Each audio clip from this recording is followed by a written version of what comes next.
Bună ziua! Haideți să vorbim despre pachetele de service. În calitate de consultant de service, prioritatea mea este să ofer clienților mei soluții eficiente, transparente și personalizate pentru întreținerea autovehiculului. Dar ce înseamnă de fapt pachetele de service? Acestea pot acoperi costurile cu mentenanța, uzura și reparațiile timp de până la 6 ani sau până la o limită de 210.000 de kilometri. O să mă întrebați de ce ar trebui să alegeți un pachet de service.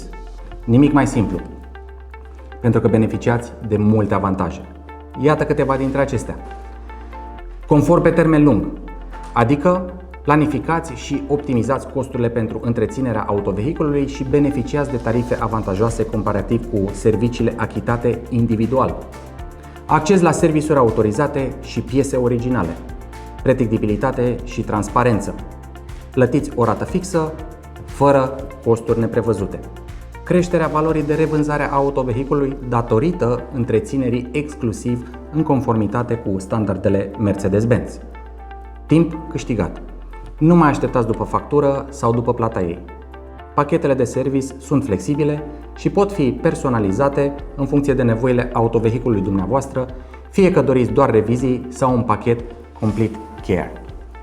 Pentru toate aceste motive, pachetele de service sunt cea mai bună alegere. Contractele de service, potrivit nevoilor dumneavoastră, pot fi configurate pe pagina mercedes-benz.ro la secțiunea Achiziții Contracte de service și după completarea formularului veți fi contactat de un reprezentant al partenerului autorizat. Vă mulțumesc!